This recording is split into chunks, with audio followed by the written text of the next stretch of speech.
Hold on. Boom.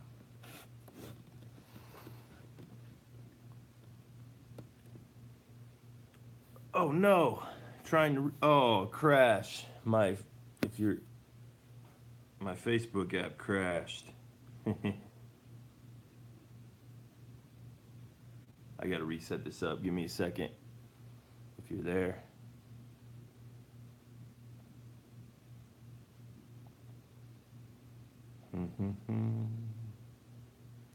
Sorry, YouTubers. Got to reset this thing up. It'll get there. Man, I know there's people looking on YouTube. I just got a text, but we'll get there. Still no one, huh?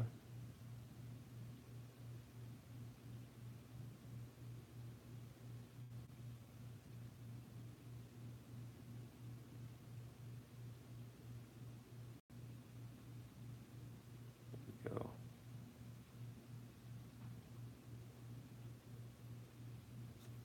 All right. Coming back around. I'm going to see what's up here. All right, I got one on YouTube. Who's there? My Facebook app just crashed on me just a second ago, so I had to reset it. Waiting to see, waiting to see. All right. Still. Oh, it's Darren. Good morning, Darren. Estelle. So are you guys sitting in the same house with like phones in front of you? How's this working? You guys are holding it down on YouTube by yourselves. Good morning, John.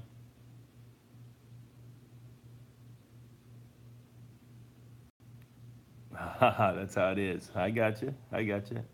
All right. Still waiting here. Only one on Facebook. I know there's more. Yeah, it crashed on me. I don't know what happened, John. It crashed. Good morning, Pat. Good morning, Drew. All right. I haven't been doing this, and I think I've been missing some comments on YouTube. The YouTube section, I don't know if there's a way to do it, but hold on a second. Yeah, YouTube, the comments disappear. Good morning, Matt. The comments disappear once the video is done. That's just the comments that are on the live video. There's always the option to leave comments on the regular video, but they don't stay. The comments don't stay on YouTube. They do stay on Facebook. 603 stopped again? No. What are you talking about, Sandy? It's oh, it shouldn't be having problems, but we're having little technical issues today. So you guys getting this okay? Is it working? It looks a little different on mine as well. You know what? Maybe I'll look it up on my own thing here.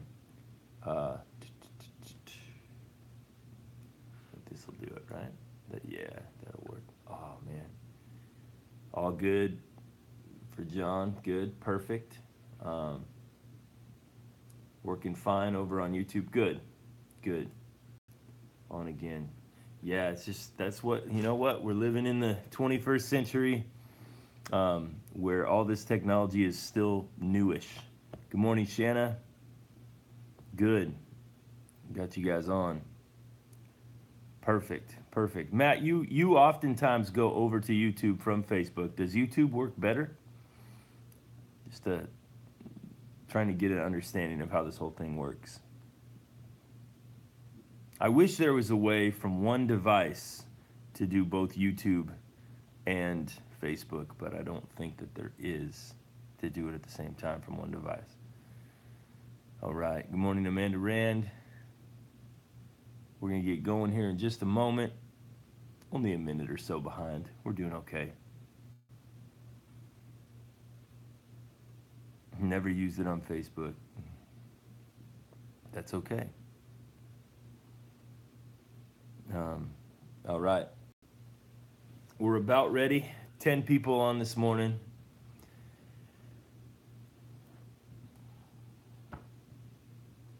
keeps kicking you off. That's not good. Yeah. Matt, I just asked you if you, because you've done both Facebook and YouTube, and I was just curious if, because you often leave Facebook to go to YouTube, does YouTube work better for the live video?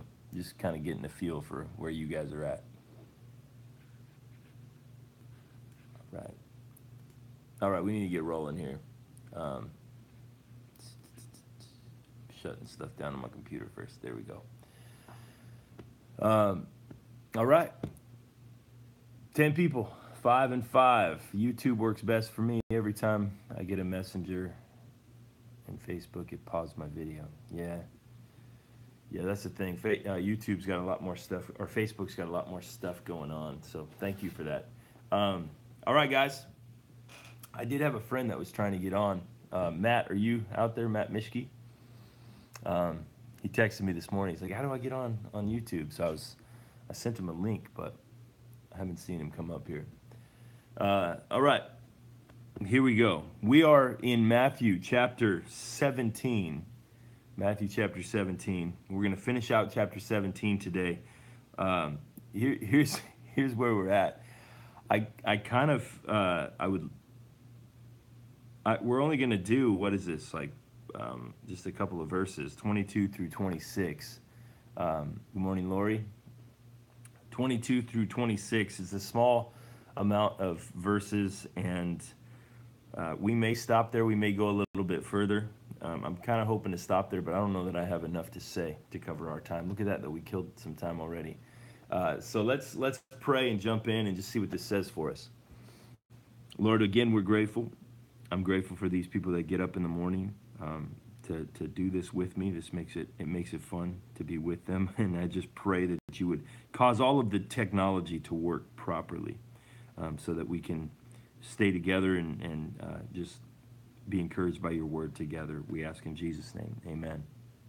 All right, guys, let's keep going. So, Matthew chapter 17, verse 22. As they were gathering in Galilee, Jesus said to them, the Son of Man is about to be delivered into the hands of men, and they will kill him, and he will be raised on the third day. And they were greatly distressed. And so Jesus, again, he has done this work of casting out a demon. We saw that yesterday. This boy who is harming himself, this child, the father comes and says, please heal my son. He's demon. Really, he says he's having seizures. He's suffering. He's doing weird stuff. He's trying to kill himself. He's throwing himself into fires, throwing himself into water, all of these types of things. And Jesus comes and casts a demon out from him, and he's healed. And so Jesus does this work, and then he talks about how faith, the faith of a mustard seed. Good morning, Gary. Faith of a mustard seed will move a mountain. You know, just a powerful verse that people love to hold on to. Hey, if we just have tiniest little faith, we can move a mountain. And nothing will be impossible for you. And then coming off of that, then he brings them back to reality.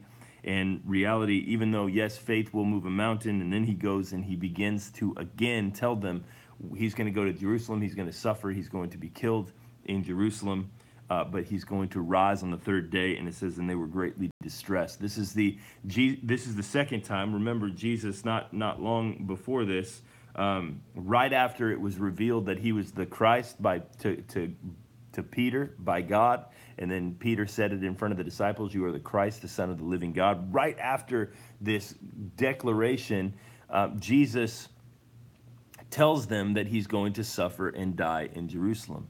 Jesus echoes it again. He tells them, I'm going to die on a cross. I'm going to be killed. I'm going to rise 3 days later. This was a message that bothered the disciples as they heard. You know, they would put it out of their minds. They would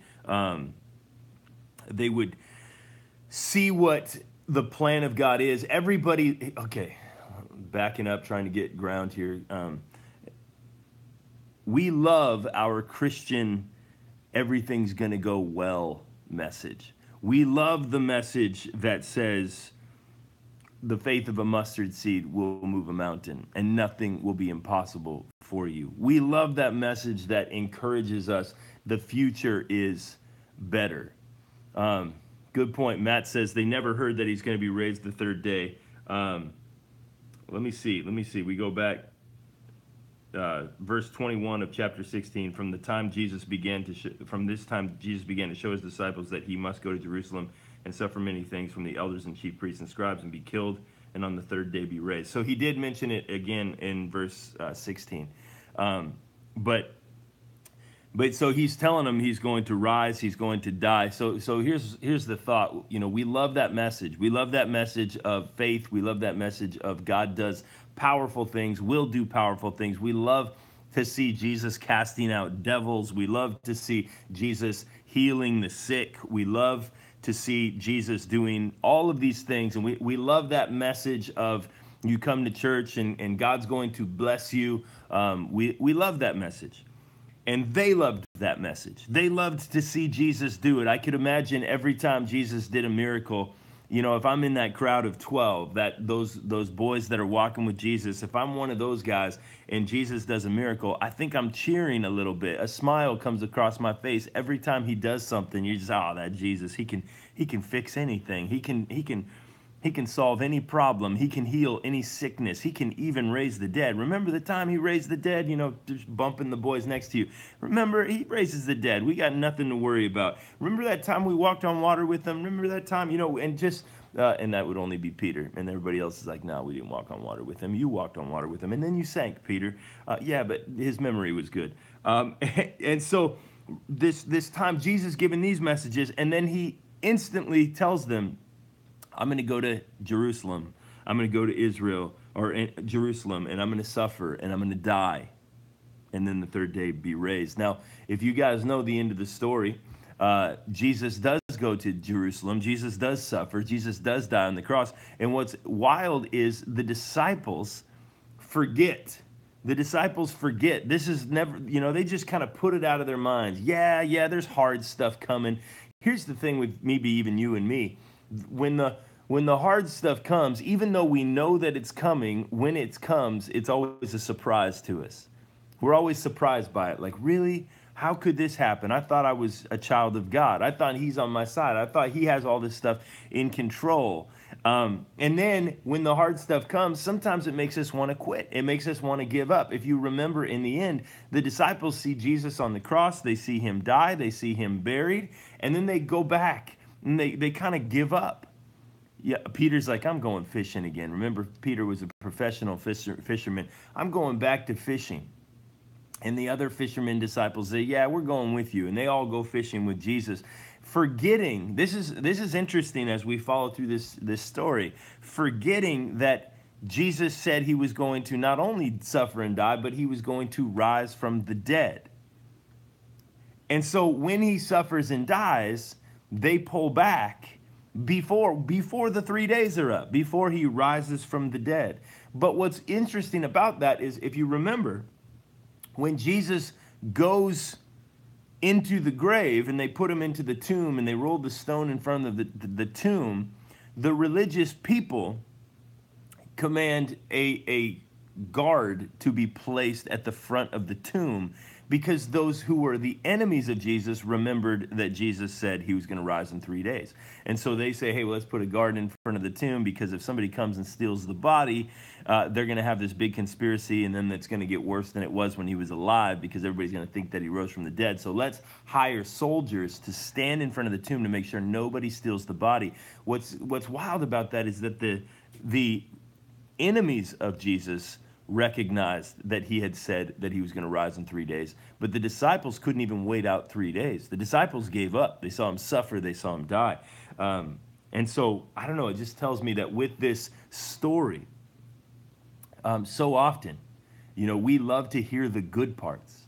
We love to hear, hey, you know what, God is going to restore our marriages. He's going to heal our sicknesses. He's going to provide for us financially. He's going to take care of us.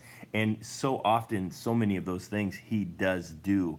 But on the other hand, sometimes, for some, just their walk in Christianity, God provides, I think of my job. Because I'm a Christian, I have a job as a pastor. I have a job as a Christian that God has provided for me as I have made choices to follow him in just amazing and powerful ways. But for some, many, uh, it's because of their being a Christian and following God that causes them to lose their job for many.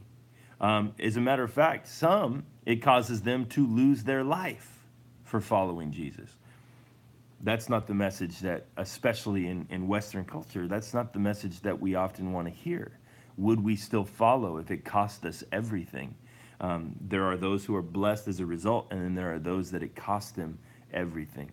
Um, and yeah, there's an argument as to whether or not that is also a blessing, that it costs them everything.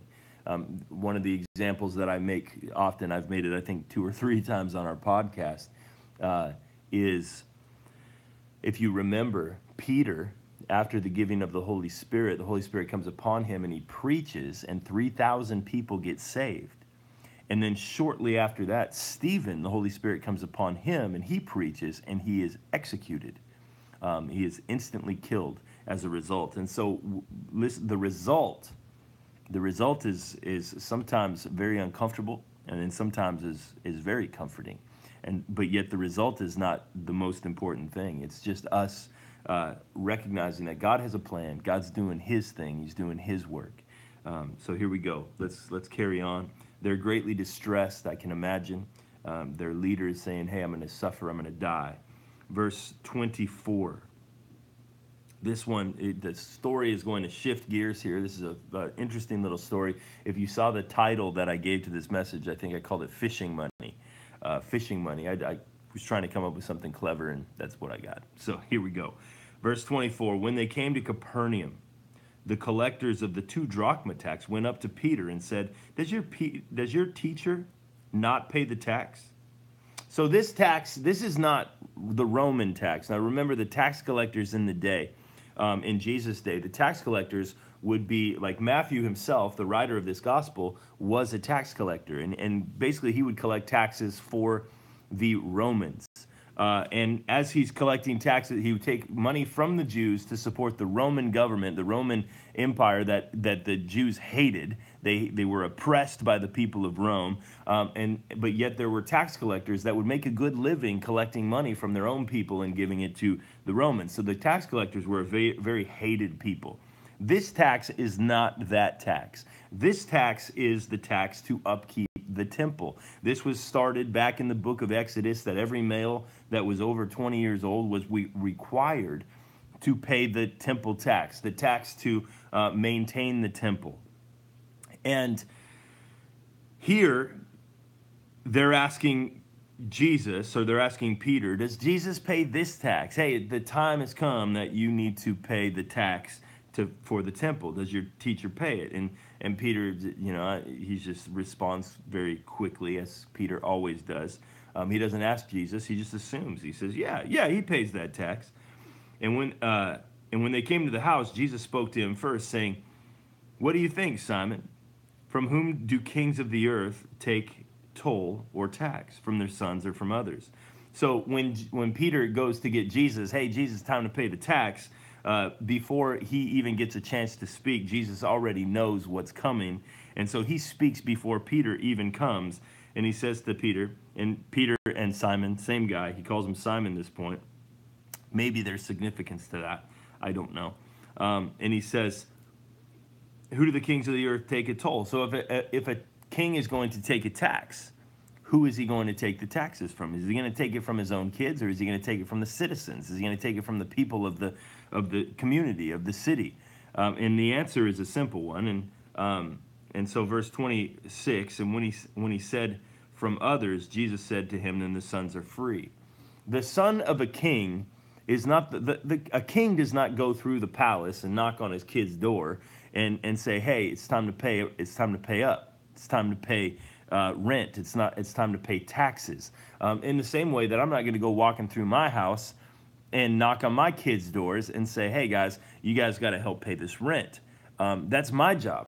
But for a king, the way that the king would pay for the palace, the way the king would pay for everything, was he would tax people, but he would not go through his own house and tax his own kids. He would go out and he would tax other people. So Jesus making a point here of who he is, and really truly even who Peter is, saying, hey, listen, this tax, the house of God, God is not going to attack, he's not taxing his kids. So really even asking this question, should the Son of God pay taxes to pay for the house of God? It's seeming to be what he's talking about here. Should the Son of God have to pay the tax that pays for the house, or should it be others? And it seems Peter's response is that it should be others. And then Jesus says, then the sons are free. And then it gets a little weird. Jesus says, however, not to give offense to them. So let's stop there for a second. Jesus usually is totally cool offending religious people. He seems to not be bothered by offending religious people. Most of the time, it seems that he does things very intentionally to offend religious people.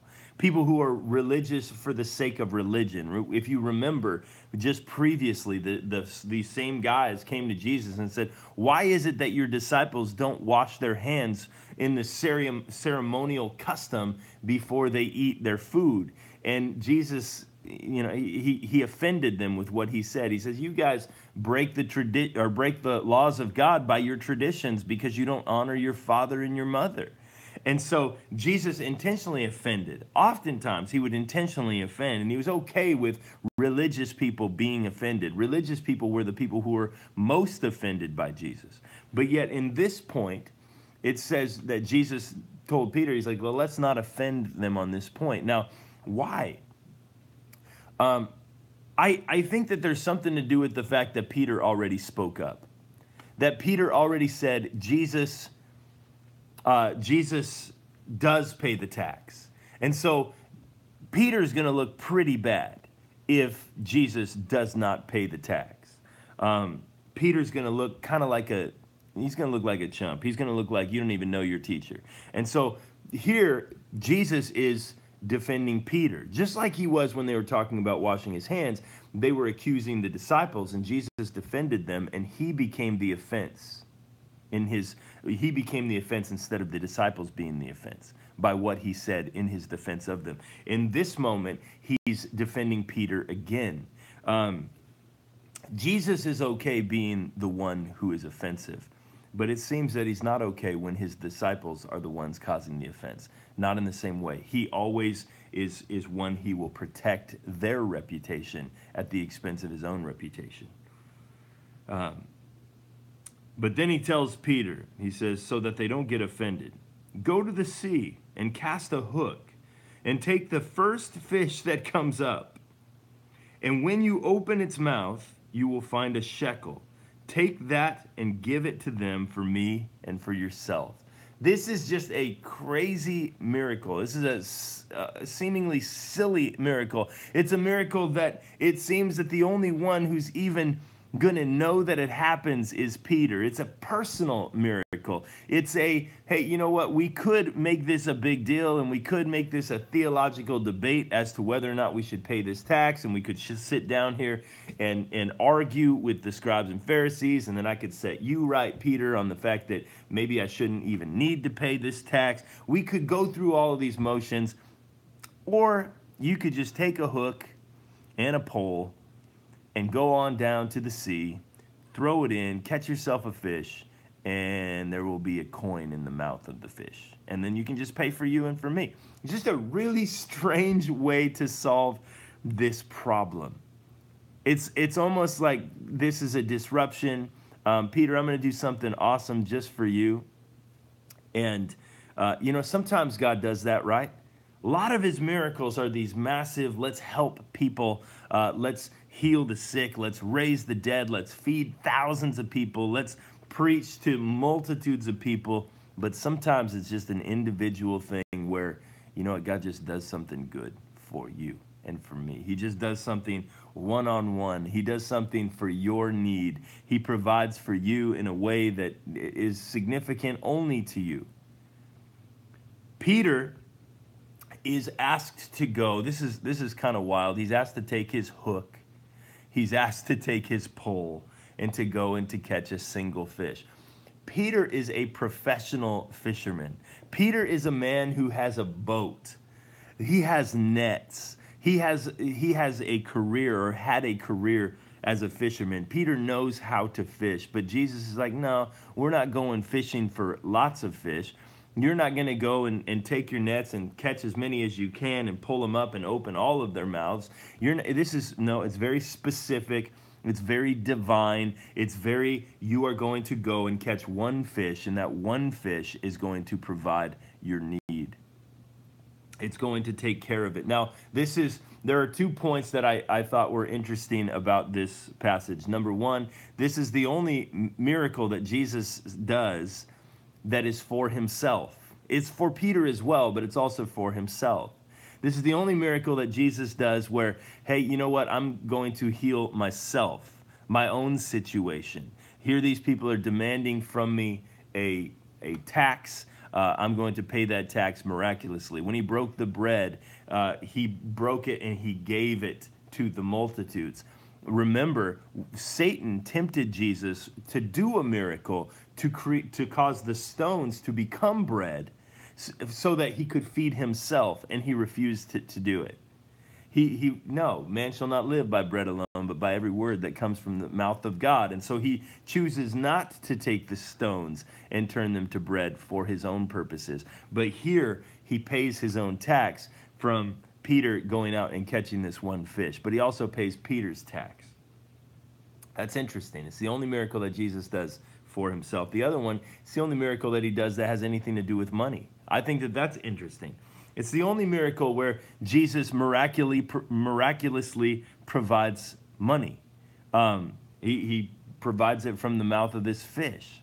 It seems almost every miracle in American church has to do with money. Oh, God provided, man. We didn't have enough money, and then we had enough money.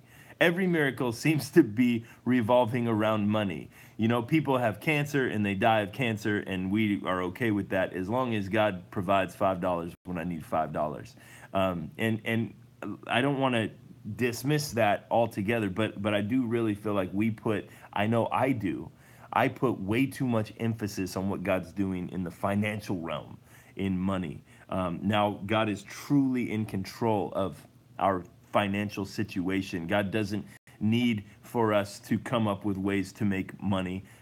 He just needs us to obey him and do whatever it is that we're called to do, and he will provide for us financially, even if it's through the mouth of a fish. Now, here's a side thought, that these are the types of ways that I look at stories like this, of how did this happen? How did this fish have this coin in its mouth? Was it that Jesus counterfeited a coin, that he just created a coin into the mouth of the fish, that the fish created the coin, that somehow when God made the fish had a coin, and as the fish grew, the coin grew as well? I don't think so. I don't think you think so. I think the way that it happened was, at some point somebody threw a coin into the water. They dropped it. However, it wound up in the water, and the fish swallowed the coin. That's what I think happened. I think it happened in very natural processes, that the fish at some point got a hold of this coin and was just swimming around with the coin in its mouth. And there, when Peter cast the net in, it just happened to be that the particular fish that had swallowed the coin was also the fish that bit on Peter's hook. I think that that's how it happens. I think that that's often how it happens. I had a friend of mine who is growing in his understanding of the things of the Spirit, and how God moves us and leads us and directs us. And he told me, he said, dude, I think, he started experiencing these times where powerful things were happening in his life, where his eyes were open to the fact that God was orchestrating events at all times. And so his eyes were open to it, and he just started looking to see, where is it that God is moving currently. What is God doing? When we get a flat tire or we run out of gas or something breaks and we're forced to go to the hardware store. And so, in all of these types of encounters, he began to just keep his eyes open and say, God, what is it that you're doing in this moment? And he would find situations where what he said is, he said, every encounter is a divine encounter. It seems that every conversation I have is because God put me there to speak to these people. Good morning, Claire. Good to have you. That God would speak to these people through me in these times. He had a story where he was late at night. He looked at his gas gauge on his car and realized he needed to fuel up. So he goes to the gas station and he puts the pump in and he begins to pump gas, and he sees this guy walking out with a couple cases of beer, and beer's not the devil, but he's walking out with a couple cases of beer, and he sparks up a conversation with this guy, just really feeling like God's leading him to speak to this man. And the short of the story, the part that I remember, is the story ends with the guy returning the cases of beer inside the gas station with tears streaming down his face. That this man, after a conversation with my friend, begins to see that God is moving and God is speaking and God's getting a hold of his heart, and whatever he was about to do, he feels this is not what he is to continue to do, and so he actually returns the beer. And you just see that these divine encounters are happening all around us at all times, that we have this opportunity to speak into the lives of people, and that God is orchestrating all events. And he's leading people to a certain point at a certain time to have a certain discussion or a certain conversation, or maybe it is, we've, how many times have you had those stories? I used to work at Starbucks, and there would oftentimes be people who would pay for the drink of the next person, not even knowing who the next person was. It was a drive-through Starbucks, and they would pay for the drink of the next person, and oftentimes it would just be such a blessing to that next person. Sometimes it was not a blessing to the next person. Sometimes it was just the next person would be like, well, I'll pay for the next person. Then, you'd have to try to keep track of who's paying for who. That was sometimes a problem. But it's this understanding that the events, that the things that we think of as accidents, that the one person drops his coin. And that's interesting, because here to make all of this happen, one person is one coin poorer so that Peter and Jesus can pay for their tax. That's something you get to wrestle with. I don't know what to do with that. So Jesus, just, I don't know. It's an interesting little miracle, interesting little story about how Jesus sends Peter back to go fishing, and he doesn't have to catch fish, to sell fish, to do a business, to do all this, but Jesus miraculously, divinely provides for Peter just through fishing. So, that's all I got for today, guys. I know it was kind of short because we started late because of technical stuff, but I don't want to move yet into chapter 18, because I feel like chapter 18, this whole discussion of pride and who is the greatest, temptation of sin, these types of things that are coming, I feel like we need to spend a good amount of time on that. Yeah, I know, Matt, time went fast. The reason being because we started at like 7 minutes after. So we'll see you guys tomorrow. And then, so tomorrow is Saturday, and then we're going to do Sunday, and we're going to do, obviously, Christmas morning. I'm not going to be here with you guys because you guys wouldn't be here with me. So we're going to take two. So we'll do tomorrow. Come hit it up with me tomorrow. Bring somebody with you. Let them know. And then we're going to take 2 days off and come back on Tuesday. So, cool. Thanks for joining me this morning. See you tomorrow at 6 a.m. I feel like I missed some comments here on YouTube, so I'm going to stay for just a moment on YouTube and read through them. Let me see what I got here. There's a lot of them. I know Matt had some big ones. YouTube's, I want to get some of you guys' be the martyr. Pain and suffering serve to mature us as we draw nearer to God. Good. That's,